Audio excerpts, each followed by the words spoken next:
Let's say China. China. China. China. China. China. China. China. You go over to China. China. China. China. China. China. China. China. China. China. China. You take China. China. China. I love them. China. China. China. China. China. China. China. China. China. China. China. China. China now. China. China. You know, China. I know China very well. China. China. China. China. China. China. China. China. China. In China, they say I don't like China. I love China. Look at that. Isn't that nice? China. China. China. He certainly does. If I had a penny for every time Trump said China, I would be swimming in cash because Donald Trump just won't stop saying it. China wasn't always a constant word in Trump's list of things to say, though. There was a time when another word followed the US president closely: Russia. Let me take you back to 2016. Trump was obsessed with Russia. His reasons were different. Some believe Trump allegedly had Russia interfere in the 2016 election. In other words, he took help from Russia to win the race to the White House. That's been the charge, at least. There was a lot of talk about it. There was this whole Mueller probe. At the end, it only sparked more questions than it answered. 4 years on, there's another election that's around the corner. So are reports of foreign meddling. Apparently, the US president is again seeking foreign help, only this time it's from China, a country that gave the world Kung Flu. I did not come up with that name. The US president did at an election rally. Watch this.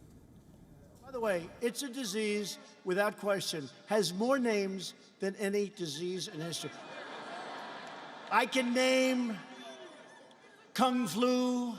I can name 19 different versions of names. And now look at this headline. China's man in Washington named Trump. And read what's written below it. Our president is bolstering a nation, but it's not the United States. The word is the US president had asked Xi Jinping to help him secure the 2020 election, a big accusation. And so is the man leveling it. Someone who worked with Donald Trump very closely.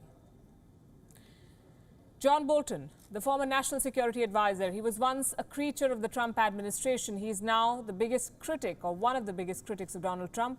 John Bolton has come up with a tell-all book on his White House days. It's called The Room Where It Happened, a White House memoir. As the title suggests, this book is a first-hand account of everything that happened inside the White House. It provides ammunition against the president in an election year.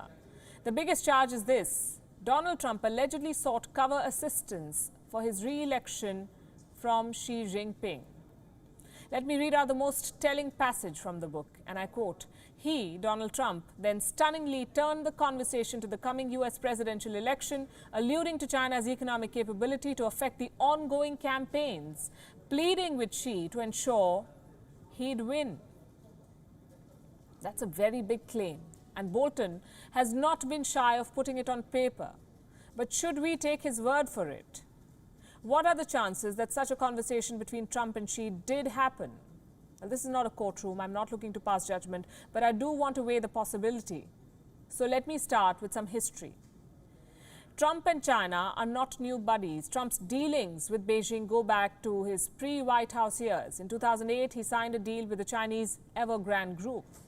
In 2012, Trump inked a deal for developing a property in Beijing. Around 2016, he reportedly wanted to build Trump hotels in 20 to 30 Chinese cities.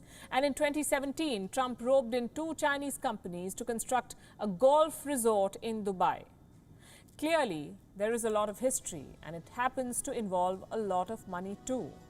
A lot of it was apparently coming from the Bank of China. It reportedly supplied large funding for Trump's real estate deals.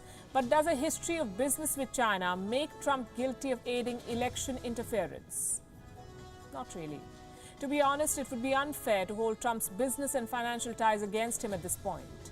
What would be fair is to look at how the Trump White House's behavior has been towards China. Since Trump entered the White House, he's been pretty harsh on Beijing. Experts say Trump has single-handedly changed the geopolitical tactics, from declaring a trade war on China to banning Huawei and calling COVID-19 a Chinese virus. Trump has spared no opportunity to take on China. He recently punished China by eliminating Washington's special treatment of Hong Kong. Trump also sanctioned Chinese officials responsible for running Uyghur camps in Xinjiang.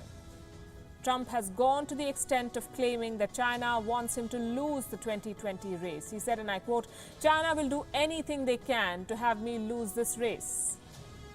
So we end up with this question. What are the chances that John Bolton has not exaggerated things to sell more copies of his upcoming book? Let us. Somebody said he went out and wrote a book. If he wrote a book, I can't imagine that he can, because that's highly classified information. Even conversations with me, they're highly classified. I told that to the Attorney General before. I will consider every conversation with me as president highly classified.